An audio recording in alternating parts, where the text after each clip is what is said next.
Exatamente para isso que existe o Dia Mundial do Autismo, de conscientização do autismo, para a gente disseminar aí as informações, porque eu sempre digo que informação é poder, né? Enquanto mais a gente conhece as coisas, melhor a gente vai conseguir lidar com as questões aí, né?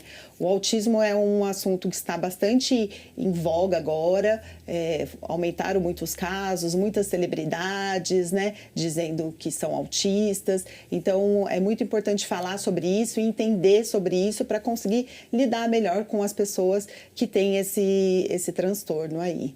Esse ano o tema fala da valorização das capacidades dessas pessoas e também do respeito aos limites que essas pessoas muitas vezes enfrentam aí. Então, por isso que é muito importante falar sobre isso. Muito obrigada pela oportunidade. É importante aí também ter um dia para essa conscientização. Sim, sim, porque aí acaba sendo, né, um momento que é mais falado, as pessoas falam mais, abordam mais um tema e disseminam mais para todos aí, né, para o conhecimento de todos. E é sempre falado também do diagnóstico precoce. E qual que é a importância desse diagnóstico precoce, tanto para as crianças, adolescentes? Então, na verdade, o diagnóstico, primeiro, acho que uma coisa importante de se falar, né, o autismo ele não é uma doença, ele é uma condição de saúde. Então, a pessoa nasce autista, né? É uma condição do neurodesenvolvimento aí, em algum momento da formação desse cérebro, acontece algumas coisas que tanto ambientes externos, como, enfim, na gestação da mãe, como ambientes internos, que a gente fala, que é uma questão mais genética, né? Então, o autismo é uma condição, não é uma doença. Mas sim, ele tem um diagnóstico. É preciso se diagnosticar o autismo, enfim, até para ter acesso aos recursos, tudo que, né, uma pessoa autista tem direito. E esse diagnóstico, a gente vê que, assim, com 18 meses já é muito possível já fazer esse diagnóstico, né? Mas os pais, enfim, aqui no Brasil, não só no Brasil, encontra-se muita dificuldade para esse diagnóstico, né? Leva-se em torno de 2 anos para se fechar um diagnóstico. As pesquisas mais recentes, uma pesquisa brasileira, fala disso. Leva-se 2 anos para fechar esse diagnóstico, né? E por que ele é tão importante o quanto antes? Porque o cérebro ele está em desenvolvimento e nos primeiros anos de vida é que a gente tem mais possibilidades, mais janelas de oportunidade, que a gente diz, né? Para esse cérebro se desenvolver e para esse cérebro, para a gente estimular muitas vezes conexões, sinapses, e que às vezes mais tarde acaba-se não conseguindo ter um resultado tão bom assim. Então, por isso que o diagnóstico precoce é muito, muito importante. E quais são os sinais que as crianças apresentam para esse diagnóstico? Enfim, como é uma condição, a criança já nasce com, logo nos primeiros meses de vida já se consegue perceber algumas coisas. Não se fecha um diagnóstico nos primeiros meses de vida porque são várias coisas aí que precisarão ser avaliadas. Mas, assim, o autismo, as 3 grandes áreas, né, que o autismo, que as pessoas com autismo têm dificuldades, que é a questão da socialização, a questão da comunicação e muitas vezes elas têm padrões repetitivos de comportamento. Então, por exemplo, um bebezinho, né, desde 3, 2 meses, o bebezinho nasce, ele não enxerga assim totalmente, mas ele já começa a ver vultos, então ele já começa a seguir um pouco quando a mãe passa, quando as pessoas passam, ele já se vira, a mãe chama, ele já olha. Uma criança que não faz isso nos primeiros meses de vida, que é uma criança mais paradinha, às vezes os pais chamam por ela, ela acaba não olhando, já pode ser alguns desses sinais aí. Aí quando a criança está com 6, 7 meses, ela começa a balbuciar, então fala mamá, papá, começa a falar algumas palavrinhas, alguns sons, Se a criança chegou a 8, 9 meses, não fala, né, não emite nenhum som, pode ser também já um sinal de alerta. Uma criança com 1 ano e meio, ela já deve falar algumas palavrinhas, já quase 50 palavras uma criança de 1 ano e meio fala. Então, uma criança que com essa idade não fala muito, muitas vezes não segue o olhar, ali as pessoas falam com ele não olha, então já é também um sinal de alarme. Então são vários desses pontos aí, nesses 3 quesitos, que é a socialização, que é olhar para o outro, é brincar com um amiguinho, é perceber a presença de uma outra pessoa que está ali, a questão da comunicação, né, que não é só falar, mas interagir. Por exemplo, apontar. Tem crianças que chega para terapia com 2 anos, 1 ano e meio, não fala e nem aponta, né? Ela puxa a mão da mãe para mostrar o que ela quer, né? Então isso já são sinais bem aí evidentes de que alguma coisa está acontecendo e que sim, pode ser o autismo. São pequenos sinais, então. Sim, vários desses pequenos sinais. Uma criança que muitas vezes só quer brincar de uma mesma coisa, só coloca lá, pega aqueles brinquedinhos e enfileira, não sabe brincar com um carrinho, não sabe, só sempre fazer daquele mesmo jeito. Então são sinais aí importantes de que alguma coisa está acontecendo aí que precisa ser investigado. Perfeito, Ana Paula. Peço licença a você, já voltamos a conversar um pouquinho. E mudando de assunto, uma lei aprovada há 10 anos atrás na Câmara de Jacareí obriga os estabelecimentos comerciais a terem pelo menos uma vaga destinada à gestante. Mas até hoje o documento não foi cumprido. Veja mais detalhes na reportagem. Esta advogada de Jacareí foi ao poupa-tempo realizar um serviço de documentação e passou apuros. Ela estava no fim da gravidez na época dessa entrevista, entre o 8º e o 9º mês. E no local não havia vagas de estacionamento específicas para gestantes. E chegando lá, não consegui estacionar no interior do poupa-tempo, porque as vagas destinadas lá no interior é só para deficiente e para idoso. E aí, como eu estou gestante, na reta final, a gente sente um pouco de dificuldade, né? E aí eu tive que estacionar fora, estava chovendo, né? Toda a dificuldade da gestação, né? Inconformada com a situação, Lilian pesquisou se havia uma lei municipal sobre o assunto. E a lei existe. Foi aprovada pela Câmara de Jacareí 10 anos atrás.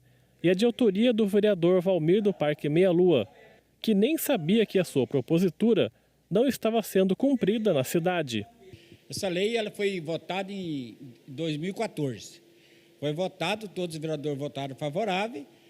E no estacionamento, ter uma vaga para gestante. Essa vaga ainda tem que ser colocado perto mais próxima à porta do estacionamento e também ela tem que ser pintada de cor rosa. E eu vi mesmo que no Código de Trânsito só ampara mesmo o deficiente e o idoso. Mas existem outras leis que incluem a gestante, né? Além disso, eu percebi também a existência do Estatuto da Pessoa com Deficiência, que inclui a gestante como pessoa com mobilidade reduzida. Então, eu falei, nossa, existe muita lei a nosso favor, né? Por que ainda não está sendo cumprida, né? E uma existe já há 10 anos. Aí eu registrei uma reclamação também no Atende Bem, da Prefeitura.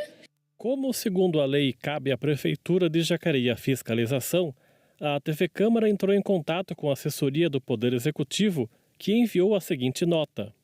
Como a lei não previu quesitos de aplicabilidade necessários e delegou à Prefeitura a regulamentação dos critérios técnicos e outras normas similares foram editadas posteriormente, viu-se a necessidade de integração das normas num só instrumento para maior clareza e fiscalização. E isso está em estudo técnico e a redação será brevemente proposta. No entanto, para Valmir, isto precisa ser feito logo. Só que as prefeituras, os órgãos, eles não fiscalizaram e aí tem vários estacionamentos que não tem. E aí as mães que chegam com a criança, já com a gestante também, ali com a criança do braço, tem que ficar procurando e tem lugar que eles falam que não existe lei. Então, eu gostaria que a prefeitura fiscalizasse para favorecer as mulheres gestantes da nossa cidade de Voltamos a conversar com Ana Paula Petrati, que é terapeuta ocupacional. Ana Paula, para continuar a nossa conversa, existem vários níveis. Qual que é a importância de diferenciar esses níveis dentro do espectro? Acho que é uma coisa importante de dizer que, como você mesmo diz, como mesmo diz o nome, é um transtorno do espectro autista. Então, e não é uma doença, então a pessoa ali ela pode transitar por aqueles sinais que em alguns momentos estão mais graves ali para a vida dela, que ela tem mais dificuldade de levar uma vida mais comum, como outros momentos pode ser mais fácil para ela estar em alguns lugares daí do dia a dia, enfim. A gente não fala em gravidade do transtorno, então não é que é autismo leve, embora a gente até usa, né? As pessoas do senso comum acabam usando um pouco, leve, é mais grave, mas pelos critérios diagnósticos se fala em níveis de suporte. Então uma pessoa de nível 1 que ela precisa de pouco suporte para estar aí na vida, no dia a dia. Então, por exemplo, é uma pessoa que fala, porque, como eu disse anteriormente, o autismo ele tem uma questão da comunicação muito importante, mas não é todo autista que não fala. Então, a pessoa autista, ela fala muitas vezes até com uma certa desenvoltura, mas algumas questões da comunicação que não envolvem só a fala, mas às vezes perceber algumas coisas, perceber a reação do outro, né, naquele momento que a gente está conversando. Então, por exemplo, eu estou conversando aqui com você, você está interessada, eu percebo que está tudo bem e eu continuo, né? Muitas vezes a pessoa com um nível que não precisa de tanto suporte, ela fala bem, ela conversa, mas ela só conversa de um assunto, ela não percebe que os outros estão ficando incomodados com aquela história dela tá falando sempre a mesma coisa, ou se é uma criança, só quer brincar de um jeito, só quer falar sobre isso, né? Então, assim, ela precisa de menos suporte, mas sim ela tem essas dificuldades, né? Aí tem o suporte, o nível 2, que é um suporte moderado. É uma pessoa que sim, também pode falar, mas pode falar muito menos, tem mais dificuldades aí, às vezes tem algumas, é muito comum das pessoas dentro do espectro terem problemas sensoriais, então ela não se incomoda muito com sons, ou tem algumas questões de alimentação, então assim, isso acaba atrapalhando a vida dela, mas ela consegue ainda viver, ela precisa de algum suporte para fazer algumas coisas, de um suporte mais moderado, né? E tem também esse nível 3, né, que é um nível de suporte maior. Daí geralmente já é, né, uma pessoa que não fala, que tem uma deficiência intelectual também, como comorbidade, uma deficiência intelectual, é totalmente dependente nas atividades de vida diária, então essa que seria o mais grave, aí que as pessoas falam que é o mais grave, né? E uma coisa importante que as pessoas, elas podem, como eu já falei, elas podem andar nesse espectro, então precisar de um suporte maior em algum momento da vida, ou precisa de um suporte maior, passa pelo tratamento, pelas terapias, diminui se precisar desse suporte, diminui o suporte, aí em outro momento da vida ela fica mais velha, muda as demandas, às vezes uma criança que às vezes tem um nível o nível 1 de suporte, depois ela entra na escola, ela precisa se alfabetizar, ela precisa de umas coisas, daí ela precisa de mais suporte, aí ela vai para um nível mais elevado, enfim, pode acontecer essa transição aí dos níveis ao longo da vida, e é assim que se trabalha a questão dos níveis. Como você falou, então, são 3 níveis, e tudo precisa de um suporte, e é importante também falar sobre o suporte familiar, né? Sim, é fundamental, assim, né?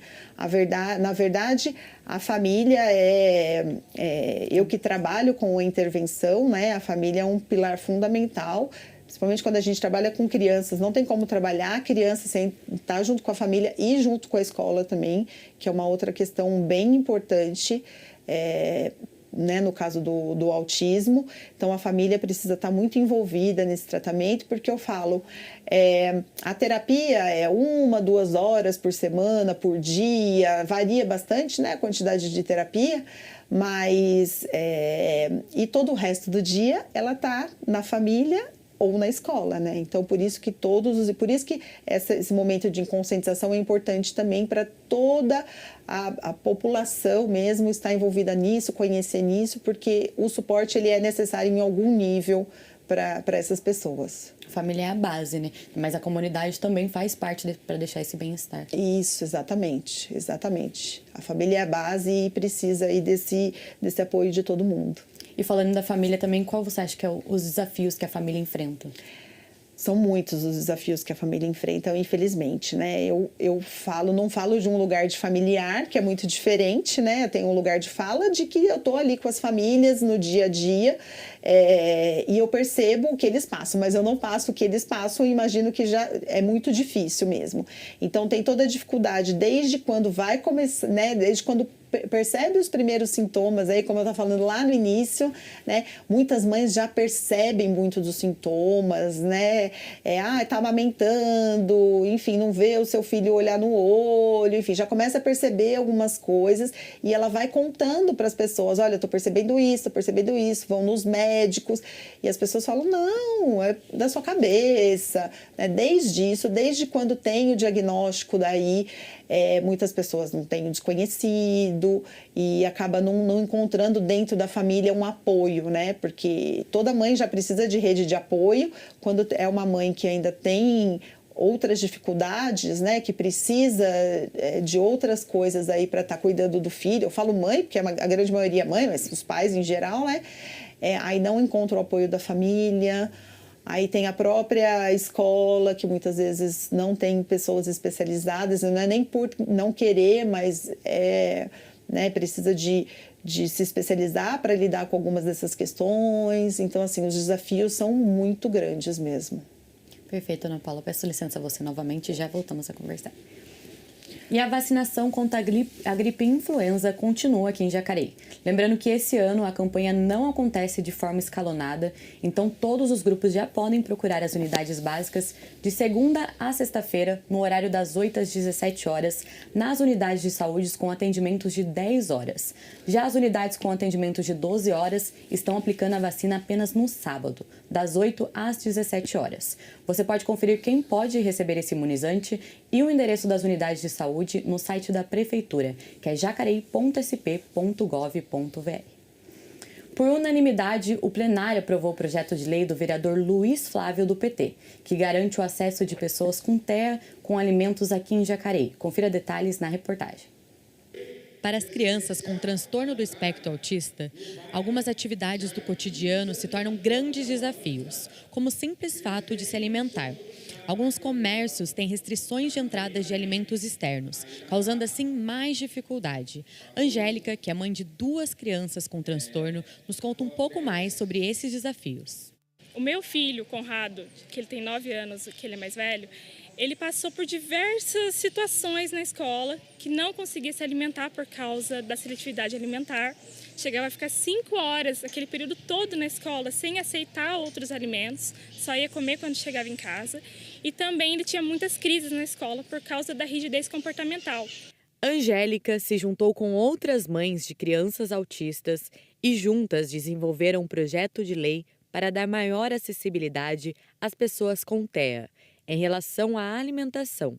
São crianças que têm seletividade alimentar, muitas das vezes, na maioria das vezes, atestada pelo médico. A mãe que ela é impedida de levar aquele alimento para o filho e a criança acaba ficando 5 horas na escola sem se alimentar. E essa seletividade alimentar, ela é muito comum no autismo. O projeto foi entregue ao vereador Luiz Flávio, do PT, e foi aprovado pela Câmara Municipal por unanimidade, sancionado pelo prefeito.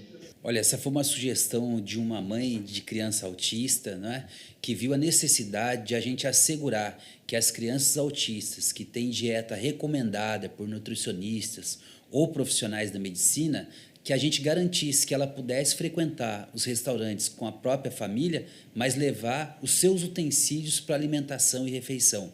Essas crianças têm dieta específica, equilibrada, e por isso nós garantimos a ela, de em qualquer lugar que ela esteja, seja na escola pública, privada, seja no restaurante com a sua família, o direito. O vereador também ressaltou a importância da alimentação correta para crianças com TEA. As crianças, que as pessoas que sofrem do espectro autista podem ter ali dietas específicas, né, para equilibrar muitas vezes a questão metabólica.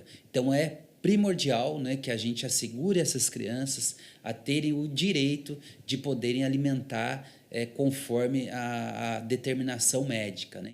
Agora, com a nova legislação em vigor, representa um avanço significativo e um primeiro passo importante para a inclusão. Recebi muitos relatos das mães que ficaram muito felizes, né? Porque é uma angústia. Você vê seu filho na escola, já é difícil em questão do autismo, né? Você saber que tem muitas ali barreiras que eles têm que ultrapassar, que é muito difícil, e ainda fica pensando, meu filho está na escola, meu filho não consegue se alimentar. Então, essa foi uma vitória muito grande para nós.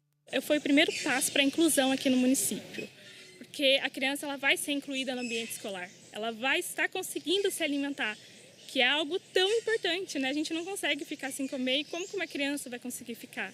Então, é o primeiro passo e é muito importante. Voltamos a conversar aqui com a Ana Paula Petrati. Ana Paula, como a gente viu ali, são várias barreiras a serem enfrentadas e o poder público também pode estar colaborando com essas barreiras, né? Sim, sim.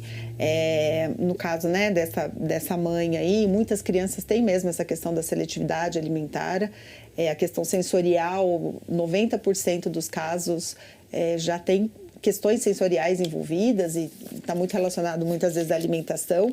Então, assim, na verdade, é se fazer valer algumas leis que já existem também, né? Acho que é muito legal essa lei municipal aqui, mas tem leis que existem, né? Em 2012, tem uma lei, que pelo nome, se você buscar na internet, Berenice Piana, que é a mãe de um autista, e lá nessa lei já se coloca, né? Que o autismo, ele entra como uma condição de saúde e a pessoa com TEA, ela é uma portadora de deficiência, né? Assim, para ter direito, para ter alguns direitos garantidos, como a vaga no estacionamento e tantas outras coisas aí, não só isso, né? Para o poder público garantir que ele tenha o diagnóstico precoce, assim como né, como eu mencionei anteriormente, o quanto antes começa essa intervenção é melhor, né? Então, garantir esse diagnóstico precoce, ter acesso à saúde precocemente, mesmo antes de fechar o diagnóstico, porque o diagnóstico às vezes leva um tempo para ser fechado, então já precisa se iniciar com as terapias, quando percebe aqueles sinais lá que eu falei lá atrás, quando começa a se perceber esses sinais, é importante já ir para as terapias, e as terapias multidisciplinares é o tratamento, não existe remédio. Remédio, às vezes, para algum outro sintoma ou alguma comorbidade é importante, mas assim, o tratamento são as terapias e o poder público precisa garantir tudo isso, que já existe lei para isso, né? Então, as mães, muitas vezes, que tenham filhos autistas, elas poderiam conseguir uma jornada de trabalho menor por conta disso, para conseguir levar os filhos às terapias. Tem também a lei agora em 2020, eu acho que é do Romeu Mion, que é o filho do Marcos Mion, que fala da carteira de identidade do autista. Então, assim, fazer valer essas leis, acho que é o primeiro passo, né? Porque tem muitas leis que existem e acaba muitas vezes não se fazendo valer aí, né? Então, o poder público tem esse papel mesmo de criar essas leis e de se fazer valer delas, né? E ela comentou também sobre a seletividade alimentar. Como que é essa seletividade? Então, na verdade, algumas crianças, por esses comportamentos, né, muitas vezes dificuldade de interação, de ter aqueles padrões, né? Lembra que eu falei aqueles padrões repetitivos? Então, eles acabam sendo muito inflexíveis com algumas questões, né? Então, tem crianças que não só pela textura, mas às vezes pela cor do alimento, então ela só está acostumada a comer um alimento de uma cor daquele jeito, preparado daquela forma, e ela não come outra coisa, né? Eu tenho pacientes que só comem amarelo, comidas amarelas, e de uma certa crocância. Então, é muito comum ter essas questões aí, que está ligada tanto ao sensorial, como às questões de comportamento, desses padrões que o cérebro acaba funcionando de um outro jeito e acaba lendo algumas informações de algum outro jeito aí, e ele acaba não aceitando algumas comidas, enfim, acontece muito isso mesmo. Por isso que é importante essa lei para a criança estar se alimentando na escola, que diversas vezes não se alimenta porque não tem o o alimento que ela é acostumada. Exatamente. Tem crianças que, às vezes, a forma, quando só come em um tipo de prato, naquele prato, e como fala o tema desse ano, né? Respeitar essas dificuldades mesmo, porque muitas vezes, às vezes um adulto já maior, não consegue, é frescura, olha, tem que comer, a criança, nossa, tem tanta gente passando fome, aí como você não come? Mas não é uma questão de querer, é de não conseguir, é muito difícil para ele ter contato com esses alimentos, né? Então é bastante importante mesmo poder entrar em todos os lugares com aquilo que traz conforto para ele, que ele consegue se alimentar, que é o mínimo para sobreviver aí, né? Não só com alimentos também, né? Eles têm alguns objetos. Sim. Às vezes tem tem a busca por alguns objetos ou algumas formas de se regular, que a gente chama, né? De se autorregular, que ele fica muito desregulado e alguns objetos, algumas sensações, traz essa sensação de bem-estar, né? De regulação mesmo, de voltar um pouco ao seu eixo. Então, muitos deles usam mesmo alguns objetos para ajudá-lo a voltar aí ao seu eixo. Peço licença, Ana Paula, a gente vai para o intervalo e já volta a conversar. Nós vamos para um rápido intervalo e no próximo bloco você confere mais notícias sobre a cidade, informações sobre o trabalho legislativo e vai saber mais sobre a homenagem a Juliana do Alibe. A gente volta já.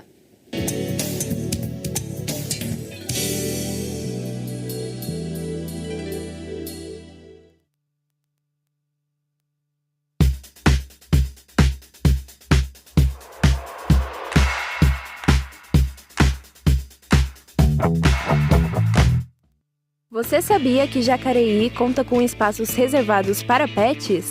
O seu animal de estimação pode aproveitar essa área destinada a momentos de lazer e bem-estar.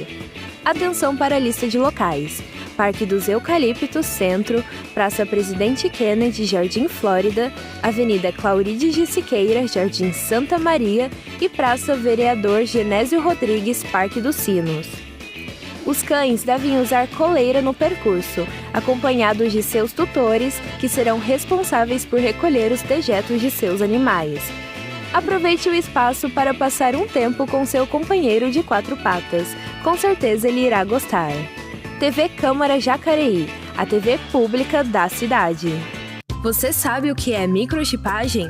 Bom, aí vai a resposta. A microchipagem é um procedimento seguro, no qual um microchip contendo uma série de números é implantado na pele do animal, de forma rápida e sem oferecer danos à saúde. A implantação do chip permite a identificação do cadastro deste animal e a vinculação ao CPF do seu tutor. O procedimento auxilia o controle dos animais de estimação, facilitando localizá-los em caso de perda. Se você deseja microchipar o seu cão ou gato, saiba que este trabalho é realizado pela Prefeitura de Jacareí de forma gratuita. Entre em contato com a Diretoria de Proteção Animal por meio do número 39559000, se preferir o WhatsApp 991565949 ou compareça à Avenida Getúlio Vargas, número 530, Jardim Califórnia. A microchipagem é um ato responsável que demonstra carinho com seus animais domésticos. TV Câmara Jacareí, a TV pública da cidade.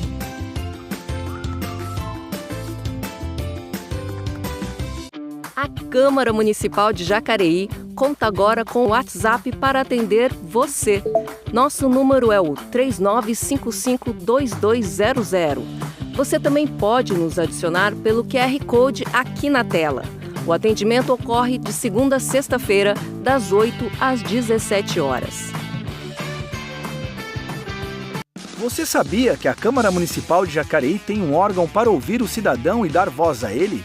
Este é o papel da Ouvidoria da Câmara, um canal direto para sugestões, reclamações, denúncias e elogios sobre as atividades do Poder Legislativo, seus membros ou servidores.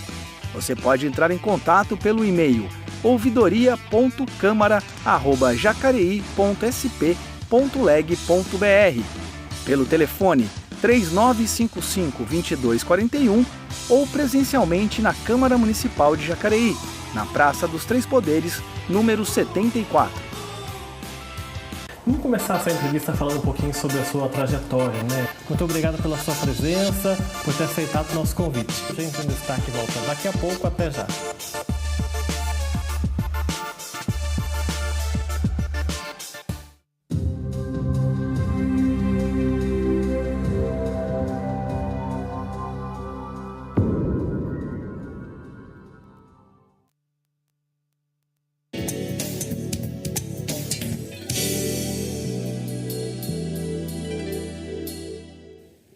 Estamos de volta e a gente começa conferindo os trabalhos realizados na 8ª sessão ordinária do ano.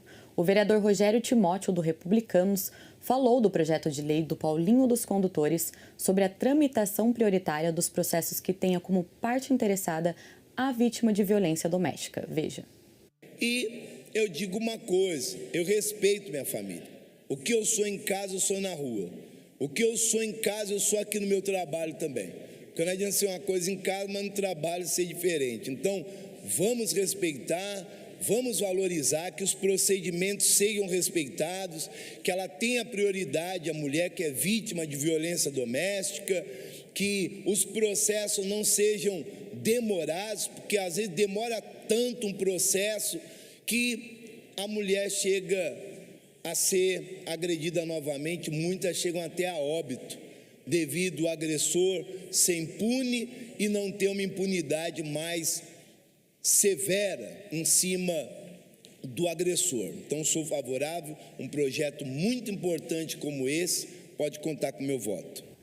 E o vereador Edgar Sasaki, do Progressistas, se manifestou a respeito de seu projeto de lei que vai homenagear a fundadora da Fraternidade Espírita Batuíra, Maraci Acioli, com o prêmio Herbert José de Souza. Confira.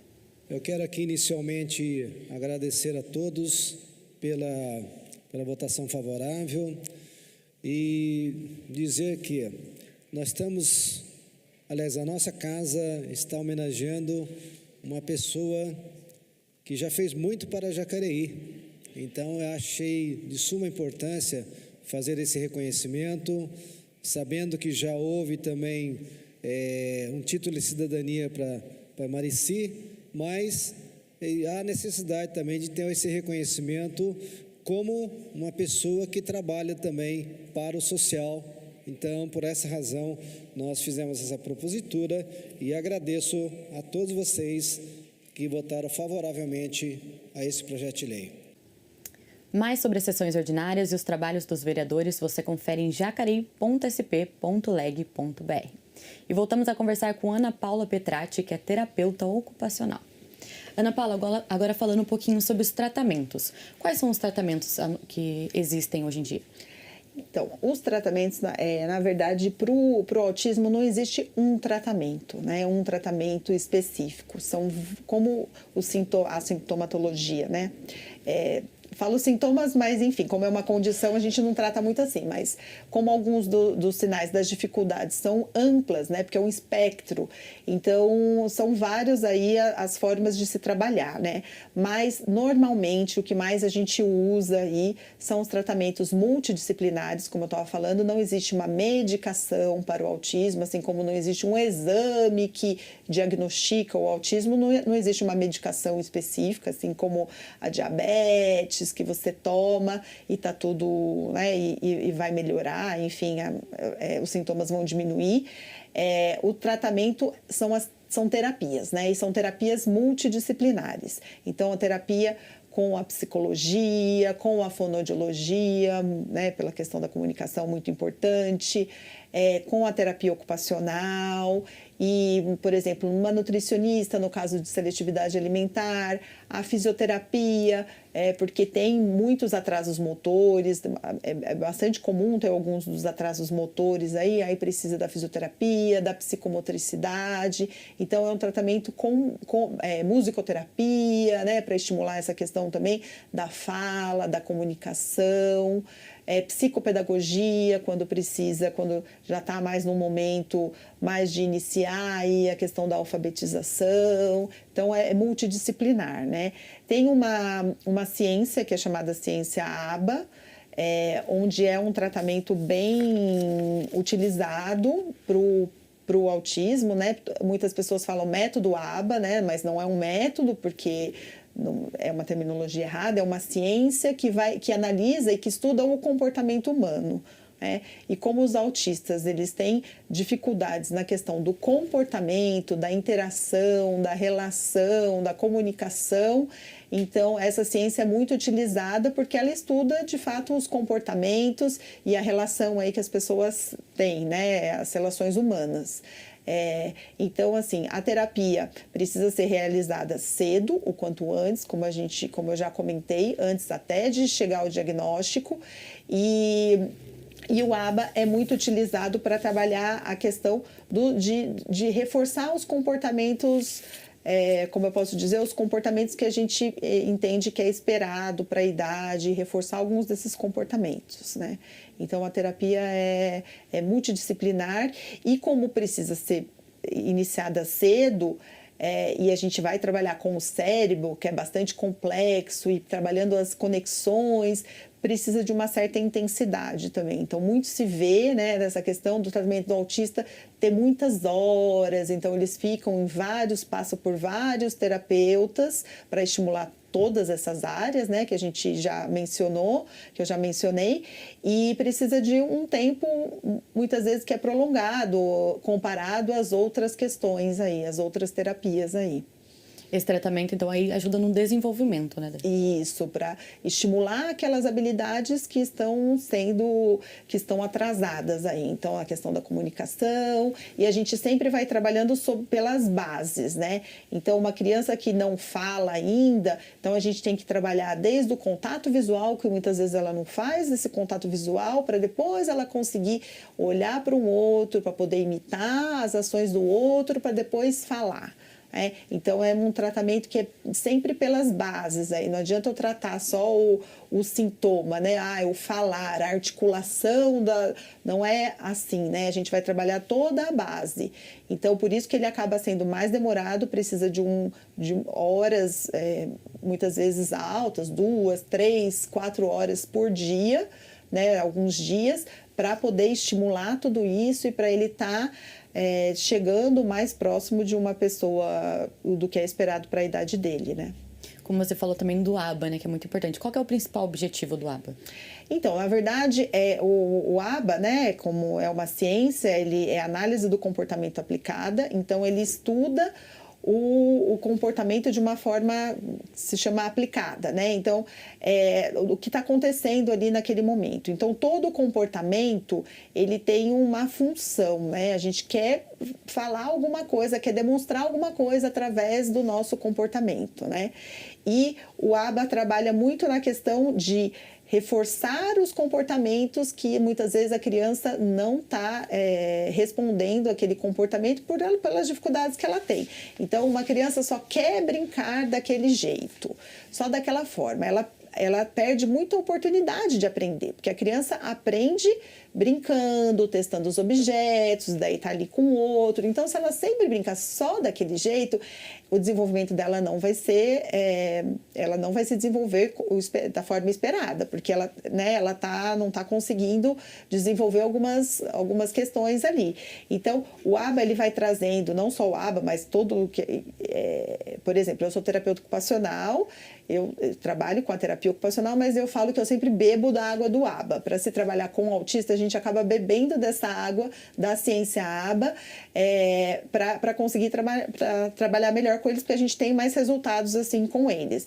Então, numa brincadeira, eu vou trazendo outros elementos naquela brincadeira para ele aprender outras coisas e vou reforçando aquele comportamento que eu quero. Então, ele quer brincar com o carrinho lá, aquela criança que sempre quer brincar com aquele carrinho daquele jeito. Então, a gente vai brincando com o carrinho, depois eu vou mostrando para ele outras formas de brincar com o carrinho, para ele brincar de outras formas, ele aprender que é legal, que pode ser, e esses comportamentos vão sendo reforçados. Então, a gente trabalha muito, o objetivo dele é reforçar os comportamentos que a gente quer para a criança aprender e se desenvolver. E nesse tratamento ABA, é importante os pais também, né? Fazerem parte desse tratamento. Sim, porque quanto mais tempo a criança estiver exposta a essa maneira de lidar com ela, melhor ela vai se desenvolver. Porque a gente, muitas vezes, com a criança, com autismo, a gente vai ter que lidar de uma outra forma mesmo, para ele entender e para ele perceber algumas coisas, né? Então, quanto mais o pai tiver também mergulhado nisso, entendendo isso, mais ele vai estar replicando em casa. Quanto mais o professor na escola estiver também atento a isso, ele mais vai replicar e isso vai ser melhor para a criança. E também falando, qual que é a importância do acompanhamento multidisciplinar?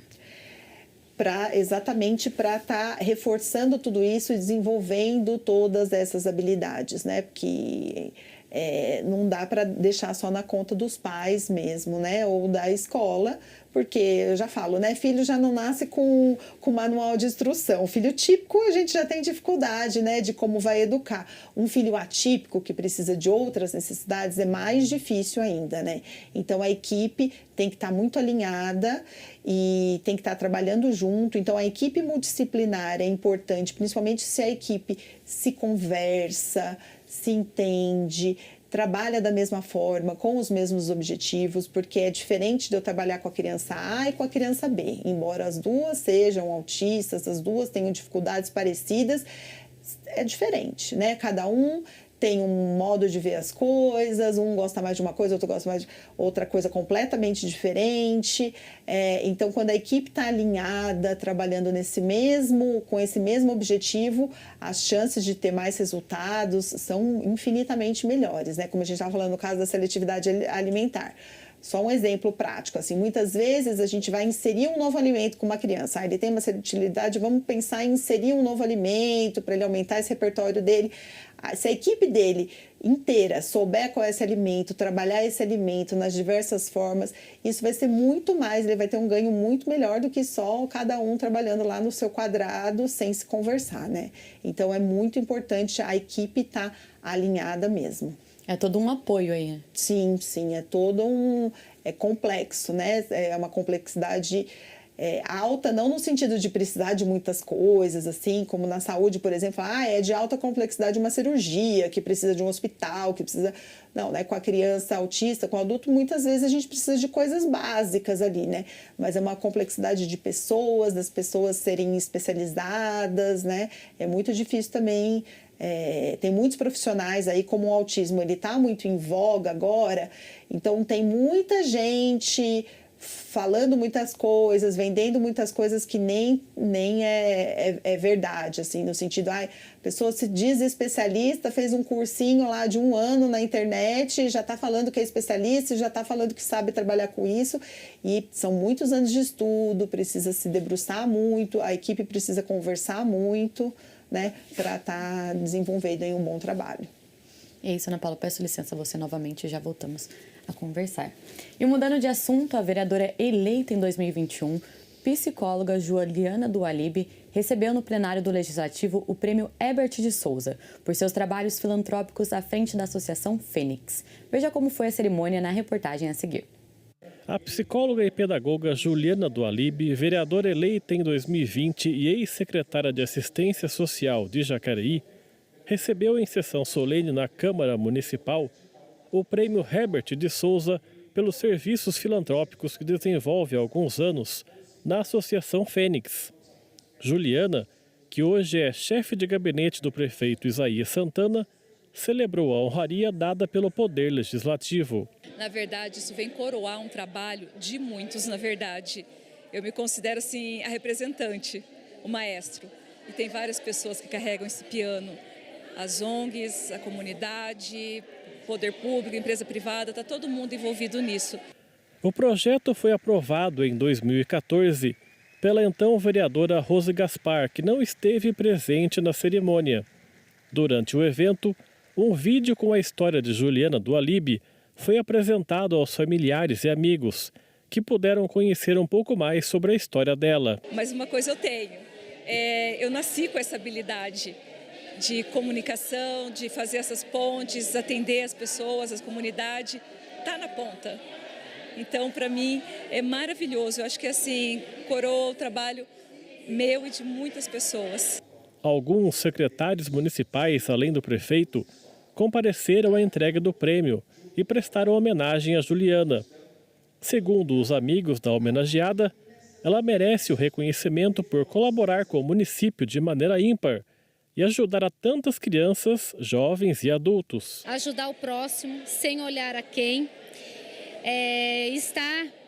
Sair com a Juliana é você não saber aonde você vai, aonde você vai parar. Você tem que levar realmente roupa de frio, roupa de calor, guarda-chuva, protetor solar. E a Juliana é isso. Ju, aproveita o caminho, aproveita a vida. Você sabe muito bem como que são as coisas nas comunidades. E você tem esse coração gigantesco. Ela sempre está com um olhar para ver quem está precisando, em que momento está precisando, e ela não mede esforço. Hoje, com a Fênix, a gente atende umas 450 crianças, atende adultos com Senai, Sebrae, com tudo. Então ela dá realmente, a Ju vai, a fundadora, mas a associação como um todo, seja no Pagador de Andrade, seja no Rio Comprido, seja em São José, ela dá essa volta. E o que eu acho bacana? A Fênix abriu portas para muita gente ajudar. Então ela levou a gente, levou os pequenos empresários, levou o SES, levou o Senai, mais na comunidade. No fim da cerimônia, um balé composto por alunas da Associação Fênix fez uma apresentação em tributo a Juliana do Alibe, que se emocionou. As dançarinas entregaram flores à fundadora da entidade. E a Prefeitura de Jacareí, por meio da Secretaria de Governo e Planejamento, convida a população a integrar ativamente a ação para discutir as leis de diretrizes orçamentárias para 2025. As reuniões vão acontecer até o dia 10 de abril em diversas regiões aqui da cidade. Hoje o encontro acontece na MF Silva Barreto, no Educa Mais Esperança, localizado na Avenida Lucas Nogueira Garcês, 395, no Jardim Esperança, às 18h30. Lembrando que a participação é importante para discutir os temas relevantes ao município. E o Brasil registrou mais de 74 mil pessoas desaparecidas em 2022, o que representa uma média de 203 casos diários. Os dados são do relatório anual do Fórum Brasileiro de Segurança Pública. Confira detalhes na reportagem. A mais recente publicação do Anuário de Segurança Pública revelou que em 2022 o Brasil registrou 74.061 casos de pessoas desaparecidas, o que representa uma média de 203 desaparecimentos diários. Desse total, 46% foram registrados na região sudeste, onde Jacareí está situada. Mas será que a cidade tem uma alta incidência de desaparecimentos? Os casos são poucos. Nós temos um registro de desaparecimentos. As pessoas, quando notam a falta do seu ente querido, já imediatamente ou fazem o boletim de ocorrência pela internet ou procuram uma delegacia da Polícia Civil para registrar. Imediatamente é feito esse registro, mas quase sempre, posso afirmar aqui que 98%, 99% dos casos, 1 ou 2 dias, a própria família já encontra o familiar que, na verdade, por algum motivo se ausentou, mas não é um desaparecimento. Segundo o delegado, os grupos que mais se destacam nas estatísticas de desaparecimentos no município são os de jovens e idosos. E após a notificação oficial por meio do boletim de ocorrência, as autoridades dão início a uma investigação detalhada, que tem como foco a coleta de informações cruciais sobre a vida do indivíduo. Então, logo a família registra o boletim de ocorrência, todas as unidades policiais civil e militar do Estado passam a saber. A investigação dos desaparecidos, aqui em Jacareí, por exemplo, ela é atribuição da DIG. Então, tão logo nós tomamos ciência do registro desse boletim de ocorrência, nós passamos a realizar as diligências para encontrar essa pessoa. Existem as diligências padrão, que é comunicar com os postos de saúde, Santa Casa, hospitais. Esse é um tipo de diligência padrão, tá? Nós traçamos o perfil da pessoa que sumiu, a gente ouve vários familiares, amigos mais próximos, para ver se aquela pessoa tem envolvimento com droga, tem alcoolismo, se toma remédio controlado, enfim, nós vamos fazendo um perfil, né, se tem brigas familiares ou brigas com outras pessoas, para direcionar o nosso trabalho. A tecnologia introduziu ferramentas que aprimoram diversas tarefas cotidianas. No entanto, quando se trata de operações policiais, ela pode significar um desafio adicional para o progresso das investigações. Nós não podemos impedir com que a família faça essas divulgações em redes sociais e tal, mas por muitas vezes isso acaba de fato atrapalhando a investigação, porque pessoas, umas mal intencionadas, outras bem intencionadas, mas se equivocam e acabam dizendo que viu aquela pessoa em lugar X, lugar Y, e a família traz essa informação aqui para nós e nós vamos checar e nunca é real. Vale destacar que não é necessário esperar 24 horas para registrar um boletim de ocorrência em caso de desaparecimento. Além disso, é fundamental que os familiares notifiquem a polícia caso a pessoa seja encontrada. Isso não só encerra oficialmente o caso, mas também atualiza os registros policiais, contribuindo para a precisão das estatísticas de desaparecidos. Voltamos a conversar com Ana Paula Petrati, que é terapeuta ocupacional. Ana Paula, estamos indo para o final do nosso bate-papo. Agora eu queria deixar aberto para você quiser deixar uma mensagem. Fique à vontade. Acho que a mensagem principal é principalmente, para os pais. Principalmente as mães, quando começam a perceber algumas coisas que estão diferentes, principalmente a mulher que tem aquele feeling, às vezes, de perceber que alguma coisa não está indo tão bem, procura ajuda mesmo, procura investigar, não acredite na primeira pessoa que às vezes vai falar, não é nada, cada criança tem seu tempo. Sim, claro, as pessoas são diferentes, têm alguns tempos diferentes aí, mas é dentro de uma janela de tempo, então assim, vá atrás, busque ajuda. Infelizmente a gente ainda tem muitos profissionais que estão desatualizados, porque tudo está mudando muito, são muitos estudos e as coisas vão mudando, então busquem ajuda aí quando perceberem alguma diferença e algum atraso no seu filho. E principalmente, assim, fechando o diagnóstico, não veja esse diagnóstico como um fim, Na verdade, é um começo de uma jornada, que é uma jornada que não é fácil, mas pode ser muito mais leve quando você tem ajuda, quando você busca informação, as informações certas nos lugares certos, quando você vai buscando informação e busca ajuda, isso tende a facilitar um pouco esse processo que não é fácil, Mas as crianças são maravilhosas, assim, enquanto elas conseguem se desenvolver, muitas vezes elas nos surpreendem, fazendo muito mais do que a gente imaginava que poderia fazer, Tanto é que não tem uma sentença, assim, ele nunca vai conseguir falar, ou ele vai... A gente não pensa nisso, assim, a gente vai pensando nesse processo de dar o melhor para aquela criança, porque ela precisa naquele momento, E acho que é isso, principalmente é isso. Busque ajuda, busque apoio, porque não é fácil, mas é possível. E quando a gente tem aí pessoas que nos apoiam, que nos ajudam, isso tende a facilitar um pouco esse processo. Quero agradecer você, Ana Paula, por estar participando aqui hoje, por fazer esse nosso bate-papo desse dia tão importante, que é o Dia de Conscientização do Autismo. Eu que agradeço, viu? Muito obrigada pela audiência aí, pelas pessoas que assistiram e participaram. E pela iniciativa de vocês da TV Câmara de estar falando desse assunto que é tão importante, Principalmente nesse mês, que é um mês aí crucial para a gente estar falando disso. Muito obrigado mesmo, e a gente precisa de iniciativas assim. Muito obrigada. Lembrando que ao meio-dia você confere a reprise dessa edição e pode acompanhar todas as reportagens produzidas por nossa equipe por meio das redes sociais. Se cuide e até mais!